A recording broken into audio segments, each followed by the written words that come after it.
Although we have a choice in becoming the people we strive to be, it is without a doubt that our childhoods shape us to a certain extent. How we choose to react to different situations and the way we express ourselves are behavioral patterns that are formed starting at a young age when we first begin to learn how to make sense of our immediate environment. Marriage and family counselors Dr. Milan and Kay Yerkovic discovered that everyone has a certain love style based on their upbringing. A love style is comprised of our tendencies and inclinations of how we respond to our romantic partners. By understanding how we love, we can learn how our love styles affect our relationships. Here are Dr. Milan and Kay Yerkovic's 5 love styles. 1. The pleaser. The pleaser often grows up in a home with an overly protective or angry and critical parent.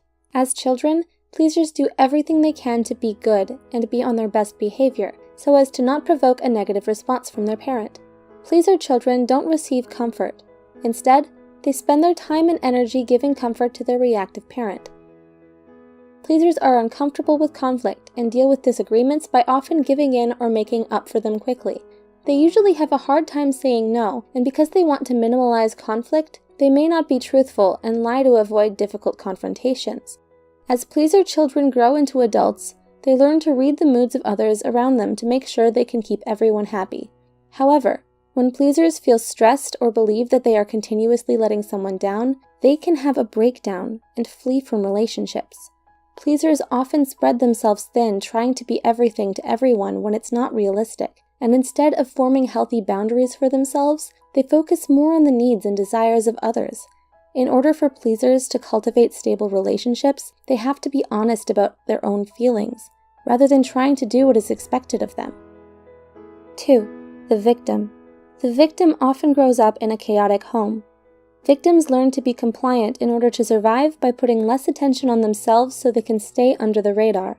To deal with their angry, violent parents, victim children learn at a very young age to hide and stay quiet.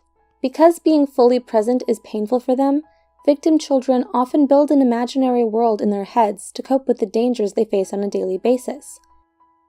Victims have low self-esteem and usually struggle with anxiety and depression. They may end up marrying controllers who mirror the same behaviors as their parents. Victims learn to cope by being adaptable and going with the flow.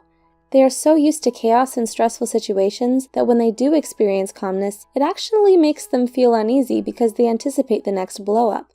In order for victims to cultivate healthy, stable relationships, they have to learn self-love and stand up for themselves when a situation calls for it, instead of letting their partner walk all over them.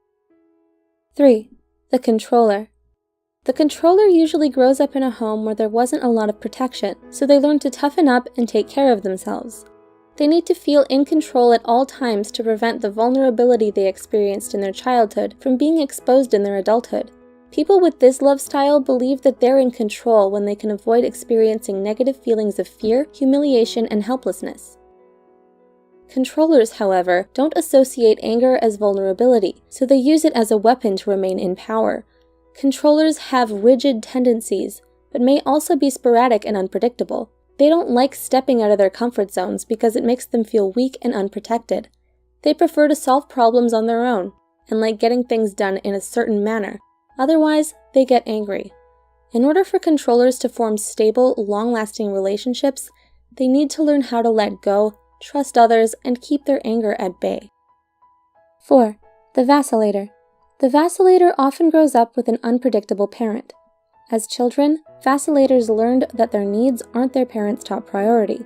Without consistent affection from their parent, vacillators develop a deep fear of abandonment. But when the parent finally feels like giving their time and attention to them, vacillators are usually too angry and tired to receive it.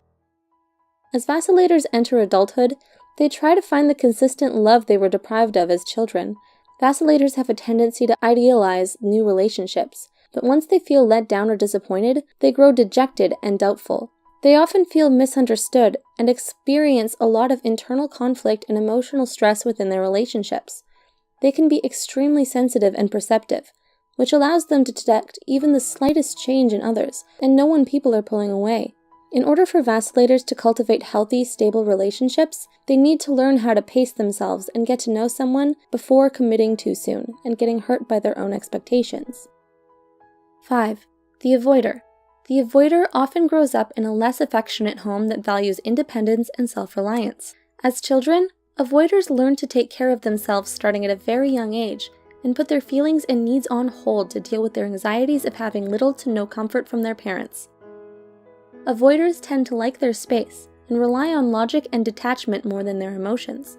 They get uncomfortable when people around them experience intense mood swings.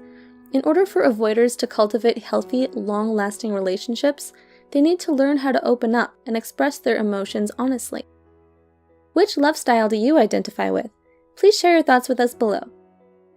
Also, we love to give special thanks to our sponsors, BetterHelp, an affordable online counseling platform for those who are struggling with mental health. If you're interested, we've included a link in the description below.